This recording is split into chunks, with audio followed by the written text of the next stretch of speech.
Welcome back to RLCS Overtime, ladies and gentlemen, where we just got done handing out awards for the regular season. It was lots of fun, and if you thought that was fun, definitely stay tuned to the show where we are going to have a nice announcement at the end, a big one for what's coming up in the summer. It's going to be great, but guys, playoff time now. We've got so much here in the regional championships on the line. It's a best of 7 single elimination, auto bids on the line now. Guys, it's crazy. Yeah, there's no second chances with single elim coming into play. These first round games, critically important because whoever wins in those first rounds, they lock up their world championship bid. But then the very next round, you're fighting for that top 2 spot. And as we know, recently announced, if you finish in the top 2 in North America, you finish top 2 in Europe, you're going to automatically secure your spot in Season 4 League Play of RLCS. So a lot on the line this weekend. I mean, previous seasons, you know, by the time they'd qualified for LAN, sometimes we'd see some teams, they wouldn't particularly fall off, but we know they had that big, you know, sigh of relief. And they're like, you know what, we're just kind of play and see where things fall off for here.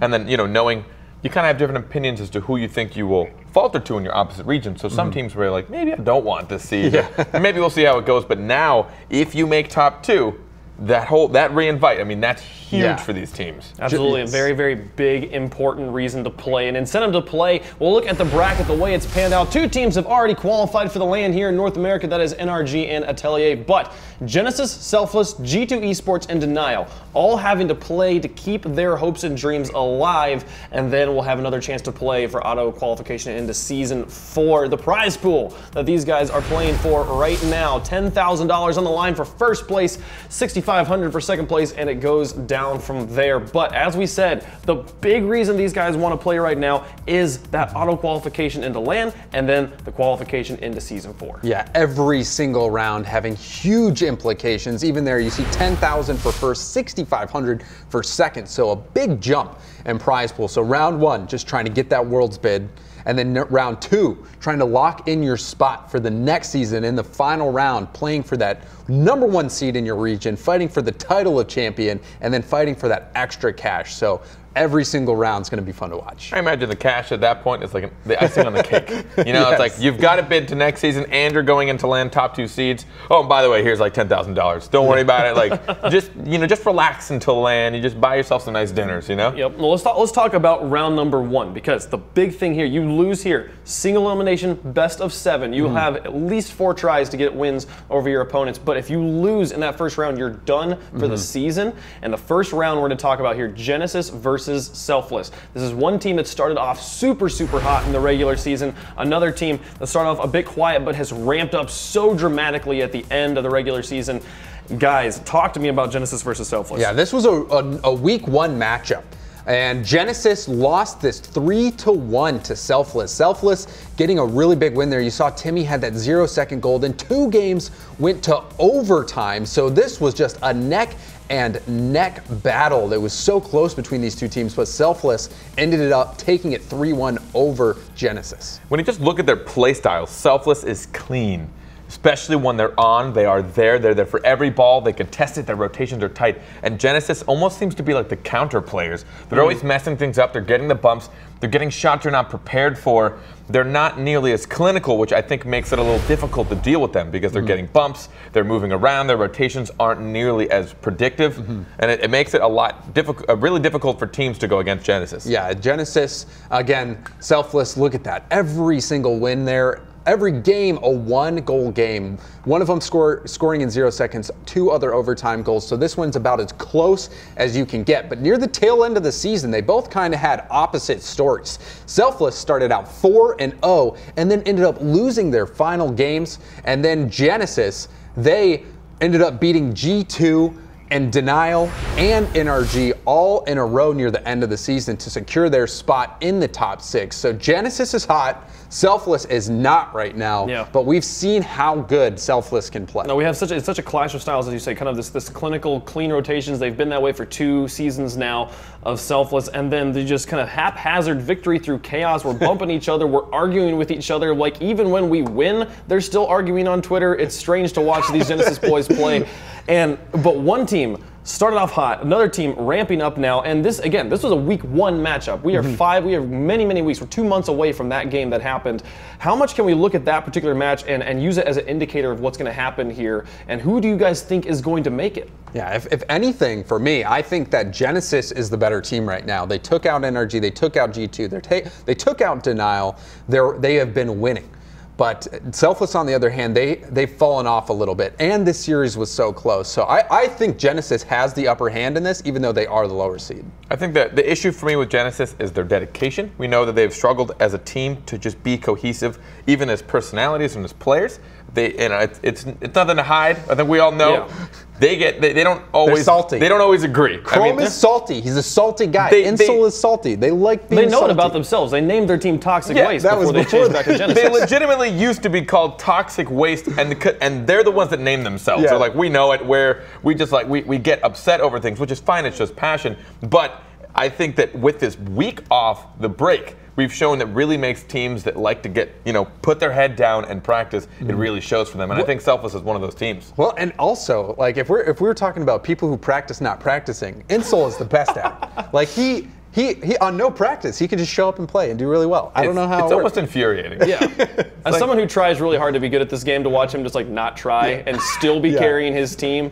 13 hours in 2 weeks, shows up. Yeah, sure. I'll score. I'll get player of the week, whatever. And I think we talk so much about consistency, and I think Genesis, they've been consistent here at the end. They are definitely on a hot streak, but I think this week off could be the nail in the coffin.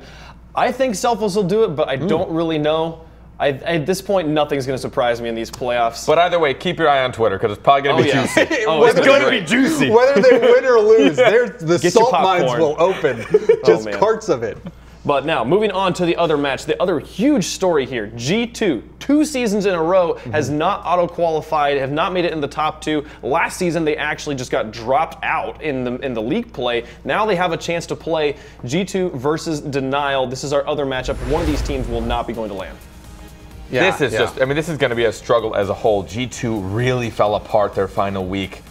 There was a disconnect issue with Kronovi, and it seemed to really throw him for a loop. But you have to be ready for those things. As much as it's not particularly his fault, a situation may have happened. You need to learn to roll the punches. And him falling apart that last week, it really hurt them. I mean, they are now, the team that has. We didn't see him in season 2, and everyone was really upset about it. And now we see them trying to do it for season 3. But Denial, I've yet to see a week from them where I was really impressed. Yeah, you said it. Denial hasn't really impressed me much this season, but Kronovi and G2, this is their 4th chance. Gibbs talked about it. They've had 3 series where if they would just win, they are into the World Championship, and they couldn't do it. And then Denial, and just looking at these box scores, Jay Naps scored 4 out of 6 of these goals. Rizzo scoring the other 2. Kronovi was very quiet this series, but as for Denial, Sad Jr. was the only one scoring any goals. But really the story here, in my opinion, is G2. This is their 4th opportunity to secure their spot in the World Championship and get redemption from their complete disappointment in season 2. Well, and this match happened in week number 1, and it's easy to look at it and be like, that was so long ago, the teams have changed, and for G2 it is. They started off hot and then have had some issues here in the end of the season. But the big difference between this match and the last match we were talking about, Denial really hasn't changed all that much. Yeah. They are still this team that we're like, we're still waiting to see you if you're going to do well, and they're still not really showing up. So while I would not be surprised to see Denial make it through, because G2 is still just kind of falling apart, I could also see, as we talked about the last match, this week off, this time to prepare, G2 really putting in the grind and coming out guns a-blazing, beating Denial again, maybe even 4-0. When G2 connects and when they are on, they hands down are the best team. Like the passing plays I saw from them, they were things I'd never seen before. But again, when you're doing things that difficult and that high risk, it's all about consistency. And it's kind of like, you watch G2 like kind of go down, and Denial's just been kind of flat. It's like, are they going to meet at a point where they're actually really close in skill? Or is G2 going to just do everything they can to make sure they come out as hot as possible? And Denial, they did, in their final week of league play, they took out Atelier, who is the number 2 seed in North America. So it's not like they haven't done anything. It was just like you said, Carpet. They just haven't really impressed me with anything that they've done. They haven't really had any commanding victories that I've seen against any top teams in North America. So, and also maybe Rizzo, if he had stopped playing with John Sandman and Wolfless so much, maybe they would have gotten that top 2 seed. Who knows? Oh, man. Are you blaming John Sandman I'm and not Wolfless? blaming that. Are they I'm blaming sucking the Rizzo. skill out of Rizzo? I think I just saw a video. Is Wolfless unboostable? Oh, man. Yeah, Rizzo just practice more with your teammates, man. They'll get there. Now, the interesting thing you pointed out, Denial did beat Atelier in the final week. G2, back in week 1, beat Atelier. And if the winner of G2 versus Denial faces off against Atelier in round number 2 of the playoffs. So either way, Atelier has to face off against a team that they lost to in the regular season. Yeah. Who do you guys think that team's going to be, and how is Atelier going to be faring up against them here? So I, in my heart of hearts, believe that it is going to be G2. They are too good not to make it past Denial. We saw their brilliance in the first weeks with their passing plays, and I expect with it all on the line, Kronovi, you know, he's had some epic failures, but he's also had some really huge moments coming in season 1, winning it all, winning a BMW at E3. He can step up, and I think JNaps and Rizzo, there's too much talent on that squad to lose out. So I think we'll see G2 and Atelier get matched up together, and we all know how that series played out with the reverse sweep in favor of G2. That's going to be an awesome game. I don't know. I think with Gibbs having too many bad dates with Set to Destroy and needing to take that break, I feel the same with G2. After like feeling so hopeful and then getting crushed so many times, whether it be like they like choke in a certain situation or we don't see them at all at LAN. I think Atelier is the kind of team that with less pressure, they are able to just do their thing. Matt and Sizz, such a good pair. I know I've talked them up all season, and for good reason. Here they are now, all auto-qualified for LAN in one of the top 2 spots in this regional playoffs. And with Turtle as well, a player that I think has just always done a good job of just filling the field. He's always been a fantastic teammate. He's a super smart player. He always, sometimes he likes to take too much time in his play, but more often than not, he's making the right decisions. And he is a ferocious opponent, always going for these dribbles, these mind games, just a solid player all around. And we saw Matt and Sizz in season 1 when they were both on Selfless, finishing last both times. It's great to see them still sticking together all the way in season 3 and now experiencing success now that they have Turtle on their squad, that solid 3rd member finally. Wait, I didn't get an answer from you though. Who do you think's making it through from G2 and Denial? No. G2, right? That's what you said. No, right? you said G2 and Atelier or Denial? G2 and Denial. You just said you've been on too many bad dates with G2. I think G2, just because in general, to kind of James was saying, I just haven't been that impressed with Denial, and I don't know if this is the time that they really would have put their heads down and grinded. I really hope so. I would love to see the Denial that I was waiting for all season show up now. First of all, how cool would that be? Second of all, like I know how skilled those 3 players are. They just really haven't been clicking together individually. They've just been doing their one-off things.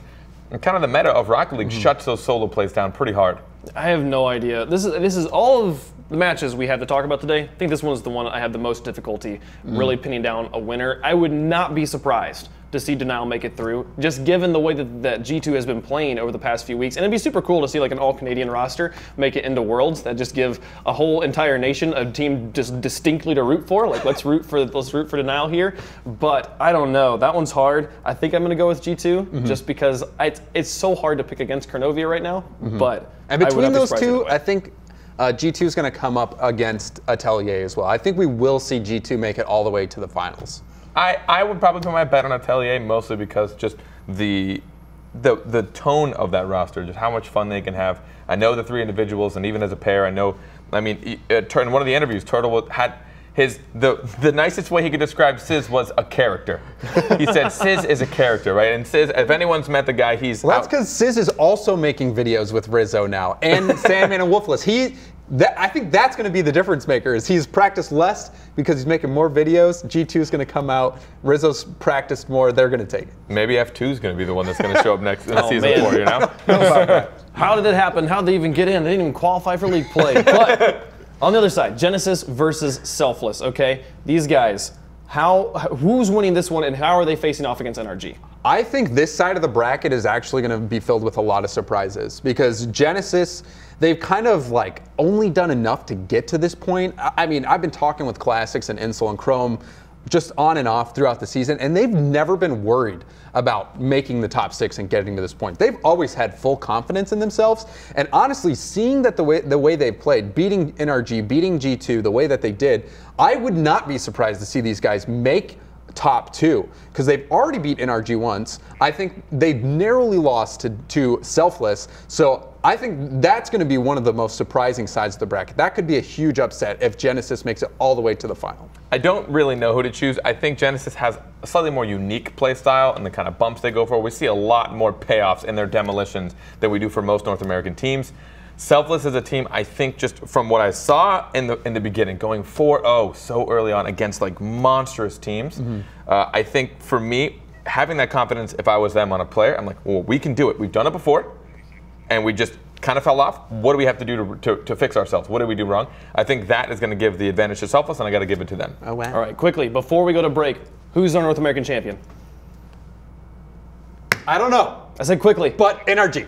NRG? NRG. I'll go with NRG too. I think they can do it. They can get the sweep, the 3 seasons in a row, be North American champions. I'm excited to see if they can pull it off. We will find out this weekend, but we got Europe to talk about next. Don't go anywhere. It's going to be a great break here, and it'll be another great segment. We'll see you in a bit.